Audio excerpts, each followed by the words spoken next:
We've got a pretty dynamic panel here where we'll hear cross-sector perspectives on fraud trends, education, victim response, and just kind of hear from each of these individuals, what they're experiencing in their offices, what kind of things that they're seeing are happening out here. What we're going to begin is have each panelist sort of introduce yourselves, and then they'll spend kind of about 10 minutes sharing their experiences. And then lastly, hopefully we'll have enough time to open it up for some question and answer between you guys and themselves. First, we have to our far right, John Fay. He is the FBI special agent with white-collar crimes here in our state.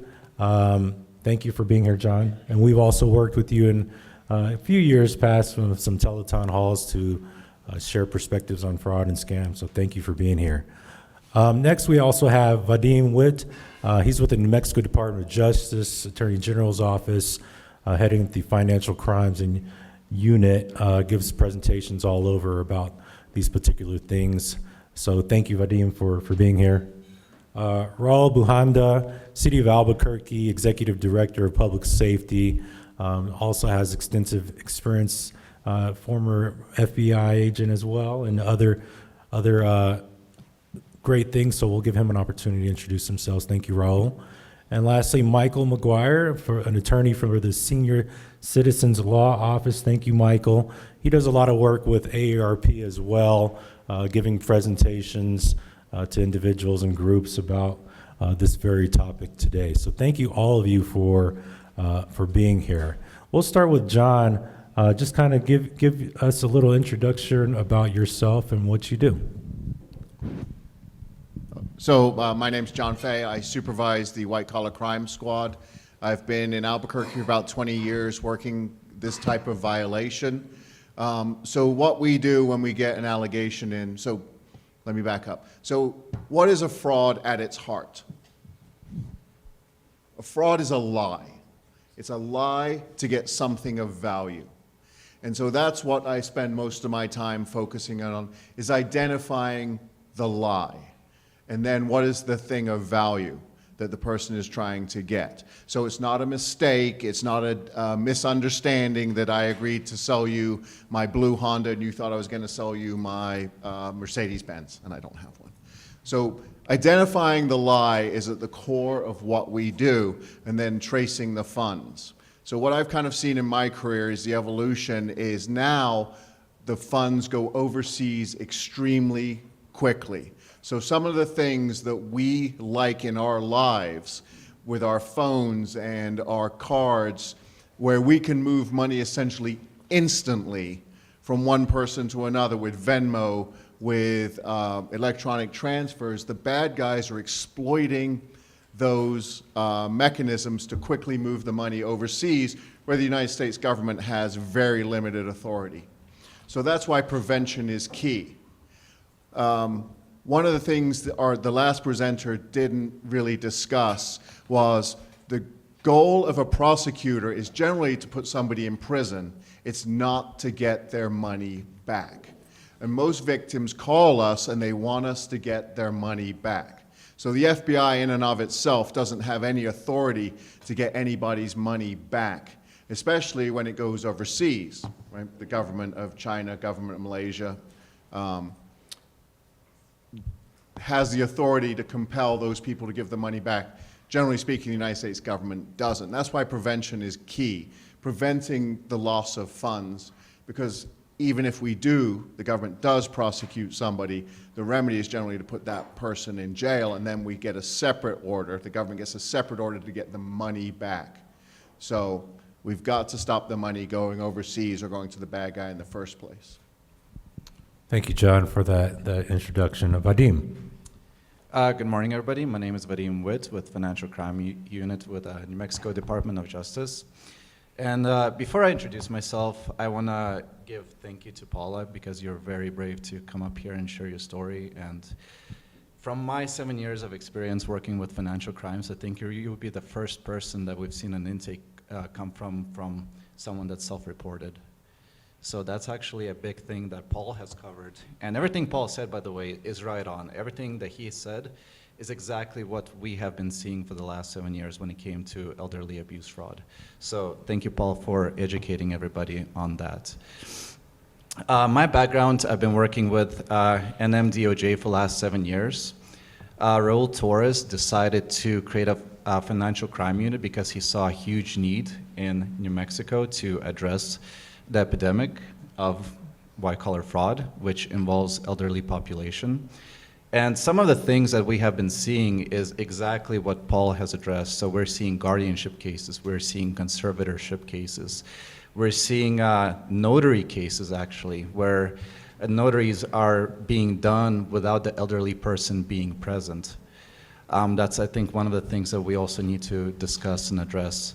Contract fraud, that's actually becoming really big, where a contractor would come in, do partial work, 10, 15% of the activity, and then they would never come back after that. So we at our office are in the process of investigating those type of cases, educating our law enforcement personnel, working with our colleagues from federal agencies and state agencies, local agencies, and basically building bridges in order for us to create a process to empower all of us to make a difference and prevent this crime from continuing to happen. Thank you. Thank you, Vadim. Raul. Is it still morning? Good morning. So John, I'm just curious, because you worked for me for quite a while. So what was it of value that you were getting from me every time you lied to me? All right, we'll talk about that later. I got rewarded every 2 weeks with a paycheck. Yeah, that he didn't deserve. But yes, my name is Raul Bujanda. I used to work with the FBI that's what actually brought me to the state of New Mexico back in 2021. And then I stayed here, obviously, because New Mexico is a great place to be. It's a great place to live. It's a great place to raise a family, to include my son, who's a junior in high school, now going to be a senior. He reminds me of that every day, because he's 16 years old and he has the answers to everything. So if there's a question out there that you need an answer to, ask my 16-year-old son. He'll tell you the truth of what it's about. But I switched over to the city because when I retired from the FBI, I went to go work with a wire remitter company called Via Americas, a great company, mainly sending money down south. So when you talk about fraud and those types of things, that was kind of my role, was to make sure that we stopped the fraud. And usually the fraud that we were having wasn't really to the business itself, but it was the small owners, the small businesses that were set up that were actually trying to get some commissions and make a living, because we mainly cater to small Latin American communities where they have little tienditas or little stores, and it's big on the East Coast. There's many actually here in New Mexico as well. And they're the ones that would always fall for the fraud. And it was so heart-wrenching, because here comes a guy that works security, which is maybe part of the reason why I left, has to tell him, we're sorry for the loss, and on top of that, you owe us that money that you just sent to the fraudsters. And most of these amounts were in the 20,000 or 30,000, sometimes even 100,000, because people would fall for these scams. So I decided, that I wanted to go back to public service, and that's why I came to the city. When the opportunity came up, the mayor reached out, and I said, yes, this is exactly what I think makes the most sense to me. This is where I can actually be the most impactful. And when it comes to these topics, when it comes to the types of frauds, I saw part of the presentation from the last speaker, and just like John said, it's exactly what Vadim said. That is exactly what we see every single day. And it's heart-wrenching when people are losing everything that is that they have. But there was one thing, and I'll correct as John, I always had to correct him in doing his job. There's also timeliness. And when you feel you've been defrauded, one thing that we always pushed, and we pushed on the law enforcement side, is that's when you got to reach out to law enforcement. Not because we can go and get your money back, but if it just happened and you just realize, like that spidey sense went off, I think something just happened. I think I just sent $100,000 and I probably shouldn't have. If you reach out, because we have great relationships in the U.S. with our banking systems, that we can actually stop that money from going overseas, and some of that can actually return. But of course, if you're reaching out after you've sat on that and thought about it for weeks, well, that's possible. That's not going to be the case anymore. All we can really do at that point is actually go after and try to prosecute individuals. So the hardest job I ever had was actually not any of the jobs that I mentioned. I was actually a 5th grade school teacher. That's kind of where it all started for me. and I needed to find something that was a little easier, so I figured having people shoot at me was the place to go and where I wanted to be. But we'll talk a little bit more. I'm happy to be here. Thank you for the invitation. Thank you, Raul. Does this one work? Yes, Michael. Okay. No, that's why I give it to you. Thank you. So, good morning. My name is Michael McGuire. I'm an attorney and outreach coordinator with Senior Citizens Law Office based here in Albuquerque. So, a little about my background. My first proper job out of law school, I worked in New Orleans for a little while, helping folks that the IRS was coming after. And that was really my first exposure to scams on a professional level, because every once in a while we'd get a client who would walk in and would say, I got this letter from the IRS. So I went to, my cousin has this guy he always goes to, and I went to him and they ran my numbers and said, oh, you're going to get a tax refund of, say, $10,000. And I thought, wow, that's amazing. I've never gotten that much refund before. And they signed the return without really reading it in depth. And the tax preparer would take their cut, disappear, no one could find them. By the time the IRS computers flagged something wasn't right and sent out a letter saying, we need some information, you're being audited. And that was when they would read the return and see it had income they didn't actually have. It would list dependents who didn't actually live with them. And of course, by this time, they had already spent the money paying down debts, buying new cars. And the client's first concern was, am I going to go to prison? And usually I could at least give them the tempered good news of, well, no, but you're not going to actually get a tax refund until this is paid down or 10 years hits, whichever happens first. And these are folks living in poverty who have basically budgeted into their annual budget how much that tax refund is going to be as part of their annual income. And that still hits hard. In the years since, I've been in New Mexico for 10 years. I'm primarily a consumer law attorney, which is how I got into this kind of work, doing education on scams. But I'm also who usually, when someone calls our office and they've been scammed, I'm who it gets routed to. And we have seen the full breadth of some of the things that have already been talked about today, from romance scams, unlicensed contractors who take the money and disappear, families or friends who get power of attorney or just start stealing mom or dad's money or take their credit card, to identity theft, to the imposter scams all across the world, ranging from, we have court papers to serve you and you're going to go to prison, but we can work this out if you call us back. Just give us your credit card number. And as a matter of civil law, so I'm a civil law attorney. I don't do criminal law. That limits some of the options we have, because honestly, the most impact we can do, we do a lot of education. If anyone wants my business card, I have it with me. I remembered them today. We do a lot of educational presentations on scams. Where we have the best impact on our end helping folks is when they call us before they've sent the money, either in a panic mode or I got this call, is this a scam? I'm not sure. Is when we can stop it before it gets worse.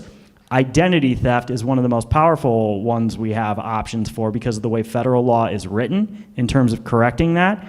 My tips for folks, if, say, your credit card number gets stolen, is get a police report ASAP, and I will walk folks through all the steps on fixing identity theft, but we're happy to work on these issues before they come in, because far too often, if the victim says they sent the money, they walked into the bank and told the bank to wire the funds, or they went to the crypto ATM, as a matter of civil law, it's purely between you and the scammer. The bank is not on the hook at all. And that doesn't do a whole lot of good for me as an attorney at a small nonprofit in central New Mexico if it's someone halfway around the globe who we don't know their real name because they were lying about who they were. They said they were Frank with the IRS, and we know that part was a lie. So there's very little we can do to track those people down, unfortunately. A bit of a pessimistic note, I apologize. But we do a lot of education on trying to stop folks before the problem gets worse. Thank you, Michael. Thanks everyone for your introductions. I kind of wanted to follow up on a question or a common issue. I think Paul alluded to it a little bit, but the fact that a victim or survivor may try to contact your respective office and either get a hold of somebody or a phone call or fill out something in, a form. So like, does your office address sort of the intake process or dealing with, somebody reporting it? And then what do you do with that information? Either the data you collect, I know the FBI's got certain kind of value restrictions and things that determine what you can work on and whatnot. How does that sort of, how do you sort of try to help that particular person through the process, first by intake or collecting data, and then throughout the remainder of the process? So I'll start with John. So to clarify, is this on? I think so, yeah. So to clarify on what former SAC said, in getting your money back, the system he referred to is a voluntary system by banks and financial institutions.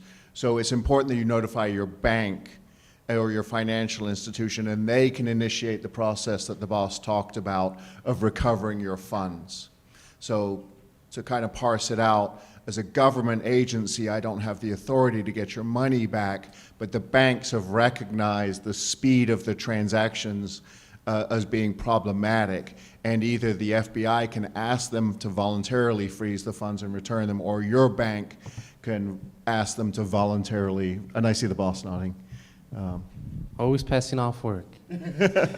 So, but that's a voluntary system by the financial institutions to return those funds. So in addition to alerting law enforcement, you should notify your financial institution. As far as the FBI goes, our intake system, we've nationalized it. A lot of people now sit in West Virginia, so we get a lot of complaints, whether they're terrorism, counterintelligence, violent crime, and financial crimes. And then if it meets certain criteria, they'll forward it to us. I then evaluate that, looking for sort of a federal nexus, because we have to have some sort of interstate commerce for it to be federal, and I look at the dollar loss, and then I decide whether to present it to the United States Attorney's Office, or if it's a local matter, refer it to one of our state or local partners. At New Mexico Department of Justice, we have our own intake process where we look at different thresholds. So the way that cases get submitted to us is either through law enforcement agencies, through whistleblowers, through victims, through businesses, through different local, state, or federal agencies, through DA's offices. And the way that it usually happens, it's either done online, or our directors are contacted directly, or emails are sent directly to our Attorney General, and then those cases get forwarded to the intake team, which they look over which division that case should go to. So we have a bunch of different divisions. We have environmental protection, we have civil, we have some consumer protection, we have special investigations, criminal. And so once those cases are analyzed and disseminated, we get to discuss it as a team to see if they meet our thresholds. And our thresholds vary based on the vulnerability of the crime or of the victim, or of the history, criminal history of the suspect.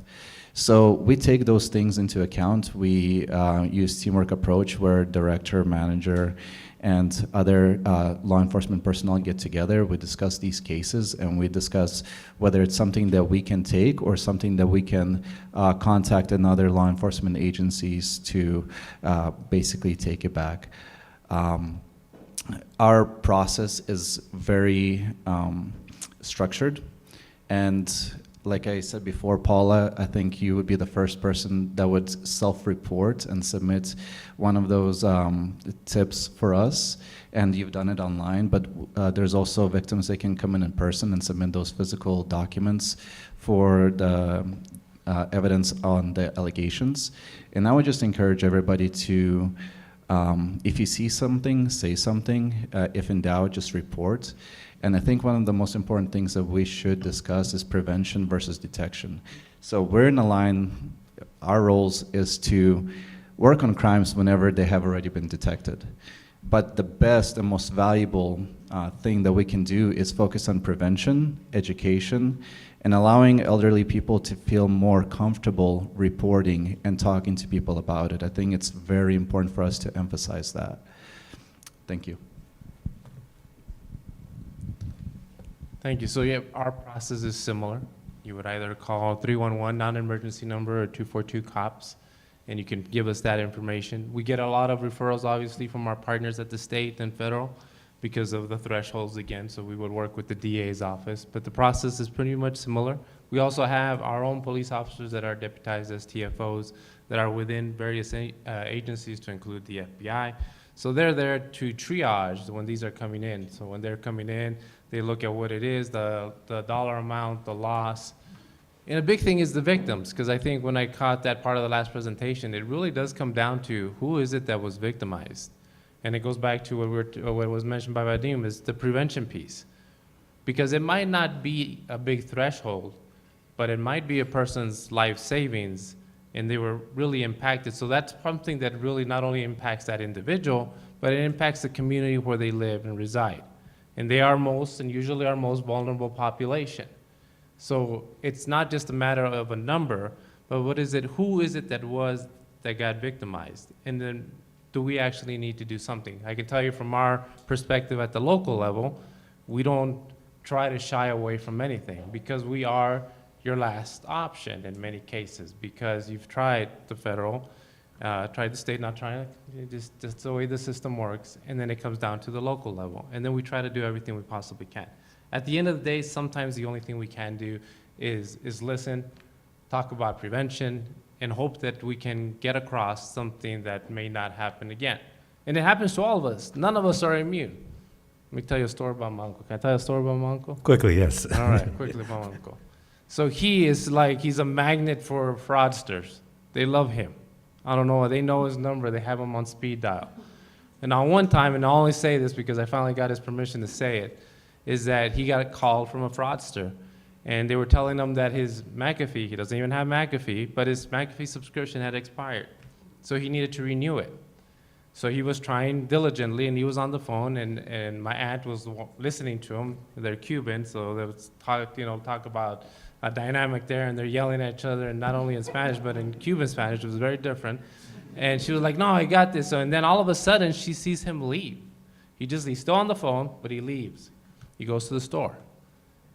And then he comes back, and he's still on the phone talking to these fraudsters who are trying to get him to renew his McAfee subscription, but in order to do it, because it's been so long, he had to send $1,000. They wanted him to send the $1,000 with Apple Pay cards, Apple cards. So all he heard was Apple. So he went to Walmart and he bought a whole bunch of Applebee's gift cards. So him actually buying and making a mistake, because when he's giving the numbers over to the fraudsters and they're saying, this doesn't work, that number's wrong, he was like, no, I'm reading it right off the card. It's right. So just to say that is that we are now eating good in the neighborhood. But at least in that instance, he wasn't out any money. But again, it's one of those things that it can happen to anyone, to include your uncle, who's a very smart guy most of the time. No, absolutely agree. I mean, honestly, I've almost been burned a few times, even since I started doing this work, just by accidentally clicking, here's that email you were waiting for, click. It's very easy, and I often, when I'm educating folks, tell folks, anybody can fall if they get the right pitch. Bernie Madoff was not ripping off fools. Those were sophisticated investors, and for years, it was not, this guy's making more money than anyone else, something's not right. It was, hey, I found the right guy, right? So, but as for our office, so first of all, for anyone who's curious, if you happen to have, especially if you happen to have your internet up, our website is sclonm.org, which is Senior Citizens Law Office, New Mexico. How we typically get cases coming into our office, so a lot of it is just direct call. That's the biggest way we take intakes, is folks call our office with a legal issue to have it screened. Is it the type of case we handle? We serve primarily 4 counties in central New Mexico: Bernalillo, Sandoval, Valencia, and Torrance. Because of where we get our funding from through the state and the city of Albuquerque, we don't have an income cap in Bernalillo County. We do in the other 3 counties. But that's just things we have to screen on the front end. Now, sometimes we do get case referrals from Adult Protective Services. We've had contracts with them in the past where when they investigate a case and find it has been substantiated that there was elder abuse or elder financial exploitation, they'll refer it to us to see if there's something we can do as a civil law attorney. And In contrast to the speech earlier, we are, again, we're not prosecutors, we are civil attorneys, so we are actually, our client is the senior citizen. That does come with additional issues about if they really don't want to push the issue. As their attorney, we're bound by what the client wants, which does create difficulty sometimes too when it's, I don't want to get my niece in trouble, even if the niece clearly didn't give that same kind of consideration when she was stealing money out of the aunt's account for, a year and a half. We also occasionally, we get calls from family members sometimes, but we do have to talk to the person involved who's been victimized in that case. Although if there is a power of attorney, sometimes we can work with the power of attorney agent directly, and that's a big area our office does a lot of work, is preparing powers of attorney for folks before they lose that capacity to make or understand their decisions. Because if it gets far enough along with something like dementia or Alzheimer's, which is often when some scam victims are even more easily victimized, if it's far enough along they don't know what a power of attorney can do, we can't help them complete it at that point legally. It won't have any effect. We can't ethically help them complete it. And if they don't have someone in place to help manage their money or help them out, make sure they don't fall prey to this stuff, there's much more limited options. Earlier on, though, we have a lot of options for helping folks put someone in place who they trust and hopefully is going to do the right thing by them and honor their wishes if it comes to that point with dementia or Alzheimer's, well before it gets to that level. Thank you all. I want to give the audience an opportunity to engage as well. So if you have a question, please raise your hand. We'll make it brief, and then we'll see who can answer that on the panel. I'm going to grab a mic.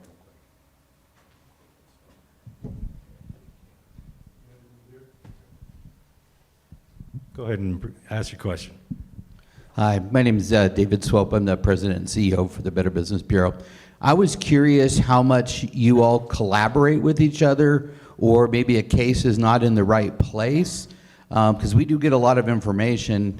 We get a lot of reporting that comes in, and we've tried to make certain connections to make sure we can pass it along, including we have a database that people self-report to. It's called Scam Tracker.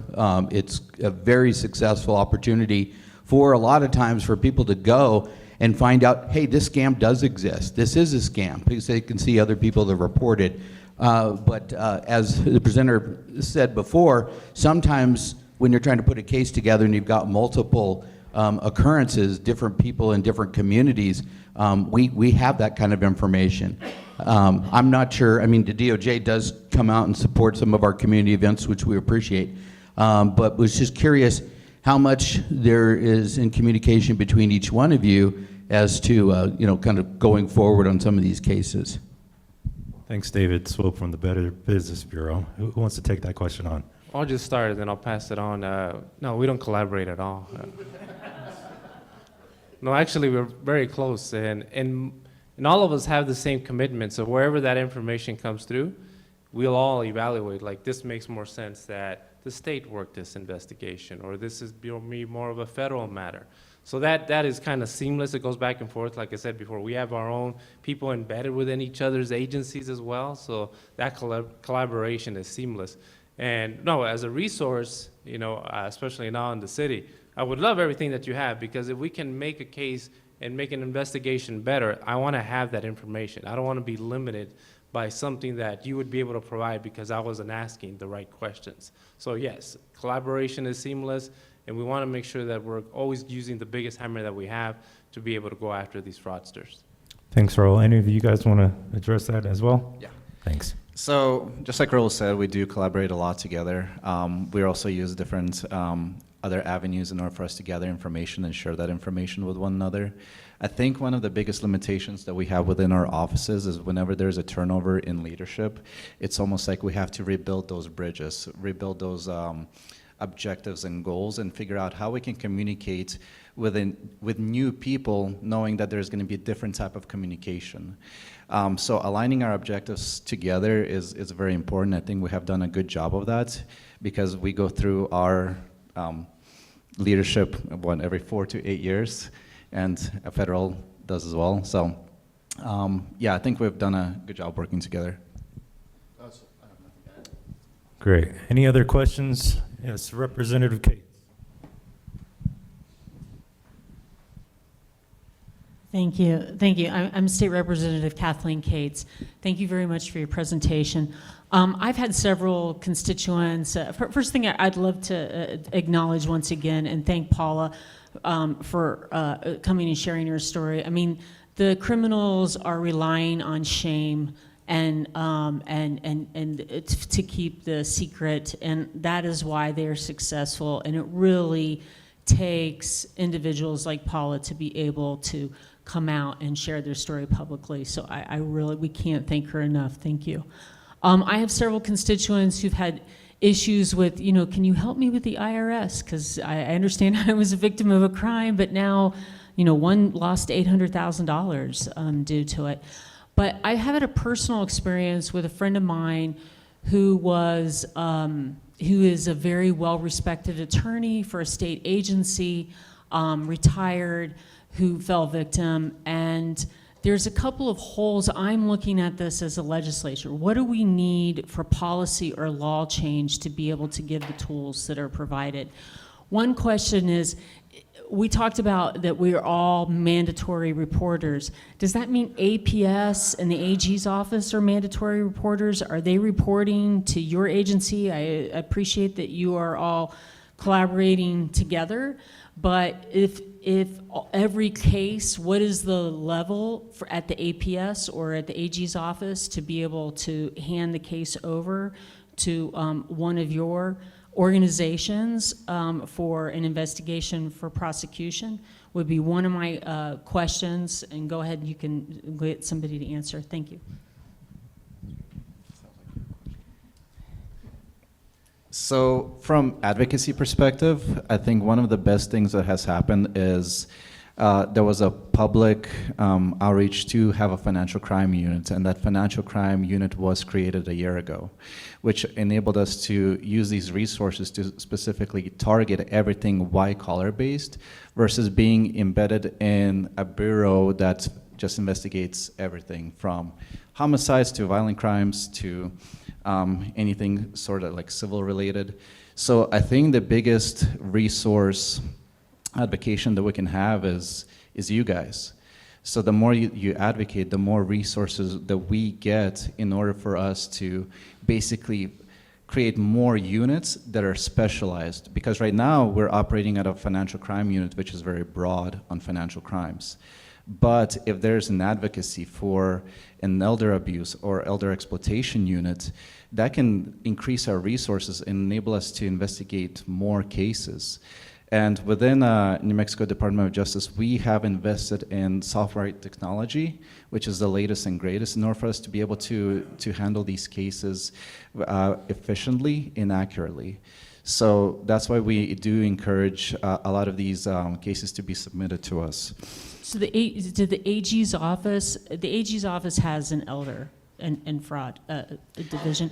So every time there's a financial fraud, are they automatically referring to one of your or all of your agencies? So they're being referred to the white collar unit or the civil side or consumer protection or environmental protection. We have a bunch of different divisions, but we don't have a specific elder abuse unit. We just have a general white collar unit that would investigate that type of crime. At the DOJ, but At New Mexico, right, I'm yeah. saying for the AG's office, are they referring to you? So we are the AG's office, And yeah. so for that, and so are you referring? Are you investigating all financial? We investigate all financial, yes. But we are not, but what I'm saying is the more advocacy that happens, we can create a unit that is more specialized in just elderly abuse. Okay, I'd like to sneak one more question in there. One is we talked about, we had a statute up on the PowerPoint several presentations ago that, that made it a crime for all adults with what did we use the impairment.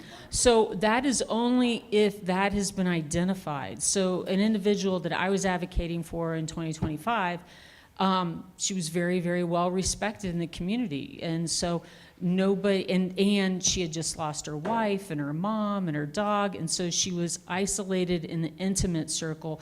Her friend circle did not feel comfortable enough to question some of her decisions, and she did not have a diagnosis. So what is the hole in the system that we need to ensure that individuals are getting a diagnosis that would trigger the ability to be able to protect them? Thank you.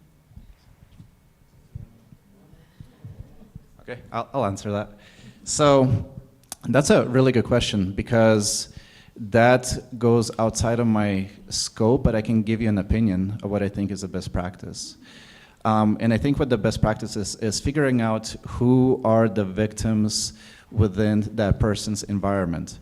So for example, does that elderly person have a daughter or son or somebody that is impacted? Who are their beneficiaries? Because a lot of times in our cases, it's beneficiaries who actually submit these reports to us, because they don't have no stake in a game of being embarrassed or feeling shamed. So usually whenever we do get medical reports, it's from the family member taking them to the hospital or to the doctor and getting that diagnosis in order for them to be considered incapacitated. Thank you, Vadim. Actually, I want to just go Gonna to Paul add real quick. Just an add or something. Sure, yeah, just go real ahead. quick. So it definitely is very much a victim-centered approach. And I think that's always going to be the biggest challenge, because it's that victim that's going through that, and it is trauma, that once they find out that it wasn't a true relationship or that it was an actual fraud that they fell through, it's like Vadim said, there's a lot of shame that goes with it. They are unlikely wanting to report to anyone, much less their family. But sometimes it is the closest people that kind of see it, kind of knew it already, that need to do the reporting. So it goes back to just educating and providing additional funds to make sure that people know, and not just the people that are in the victim or getting victimized, but the people around them. Like, we all know when my uncle's falling for a scam because we see the signs. We already kind of see him isolating himself during and before and after. And it's up to us then to actually put that information out. Thank you, Raul. In the interest of time, I know we could ask a million questions here, and they're all super important. I encourage you all to pull them to the side at lunch and ask them individual questions themselves as well. I did have just kind of one last follow-up question. When we're dealing with responding to victims and their fear or trepidation to report, right? Do your offices do like trainings to your officers or anybody engaging with them about how to speak with them, right, in a particular way? Because they just experienced something very traumatic, and I imagine that when somebody contacts law enforcement, they might be very regimented about the questions they're trying to get and the information. Do you guys have sort of special training to interact with them in a particular kind of way that would sort of encourage them to be less fearful to report? I'll go first. And speaking as not law enforcement, but having talked to so many scam victims over the years, I've gotten, I think, a pretty good sense of how folks are coming into this and what stage of the understanding process they're at. And often folks are sometimes very broken down and need to be reassured that this is not some sort of personal reflection upon you as a human being, that this happens. This is, again, a multi-billion-dollar criminal industry out there that is just about lying to people and stealing from them and defrauding them, but nobody likes to feel they got taken advantage of, that they got played for a fool, or worse, that they fell for it. Especially when you talk, their emotions being manipulated. Either fear is usually a big factor in it, something horrible is going to happen unless you make it go away, or very positive emotions. You won millions of dollars, or you found someone and you're in love, and no one wants to feel like they got taken advantage of that way. But on our end, it's a lot of practice, but I mean, it's very much something where I think training on being compassionate or talking to folks who are going through that level of a traumatic experience certainly can help relate to them and bring out the important information. Thank you. The only thing I'll add, and I'll pass it on to my colleagues here, is so there's training in general, just how to interview people and whatnot. But usually, sometimes when it comes to a victim, is putting the right person in front of them. You want to kind of be where they're at. We have victim advocates can help. Kind of before we ever get into a situation where we're asking any questions that we need to know so that we can put an investigation together, is we got to make sure that they're okay and they're ready to have those conversations. So there's many different things that we do, whether it's comfort animals, whatever the case may be, to get the person in the right mindset so that we can start to ask the very difficult questions. And I might not be that person, but usually it's kind of finding the right person to be able to talk to that individual and be able to relate to what it is that they just went through, the trauma they went through. Great. Last question, 30 seconds or less. What's the number one thing that you want to leave with the audience? Advice or just tips or anything before we move on? So I would say that most of the frauds and scams fall into one of two categories: either desire, whether that's greed for money or love, or fear, I don't want to have this picture I sent that's going to embarrass me. And what these schemes have in common is they both cut off your thinking part of the brain and they try to get you to react with your emotional part of the brain. So anytime somebody asks you for something of value, take a breath and pause and say, who is truly on the other side of this? And try to engage your logical brain rather than your emotional, not thinking side of your brain. From my side of things, I think it's important to educate public on the power of AI. AI is going to be doing things or escalating scams at a far greater level. Also enabling education of our elderly. And I think the most important thing is all of our cases that we see with elderly person, gatekeepers usually have the most influence in these type of transactions where an elderly person is being exploited. And these people, gatekeepers, they may not have legal duty, but they have an ethical or moral duty to say something and do something about it. So actually empowering our gatekeepers to do something about it, so our banks, our notaries, family members, power of attorneys, our judges, our legal system, like all of those people can be an advocate for an elderly person being exploited. I'll be brief. Early reporting is key. As soon as you know something's happened, or as soon as you know something's happening to someone you care about, report it soon, report it early. And for when you were talking about AI, it just reminded me on romance scams, you didn't become good looking overnight. So if that other person that they're sending you those photos and whatnot, let your person know that all of a sudden you didn't change as a person. And the things that they're saying to you may or may not be true. Probably not true. Thank you. So I'm just going to add two really quick things. So first of all, if they won't let you hang up the phone or they won't let you go talk to somebody else who you trust, it's a scam. Hang up the phone, go talk to someone you trust, because why don't they want you to hang up? Why don't they want you to tell anybody? Because then you're going to take 5 minutes to Google what they're asking you to do, or you're going to talk to someone close to you and you're going to find out something doesn't sound right, or just outright, this is a scam. And it's a known scam. But I've talked to people who, say you can't tell anybody, no, you cannot hang up the phone or you're going to prison, and you have to keep me on the phone as you go into the bank, and here's what you tell them if they ask you what you're sending the money for. Sadly, a lot of times, those types of scams where it's a complete stranger, a little bit of research would have revealed it was a scam very quickly, but people are, again, either terrified that they're going to go to prison, or they're enamored with that they fell into a huge pile of money out of just good luck, and they don't step back and get some breathing space and step away from the emotional reaction in time to realize it before they've sent the money.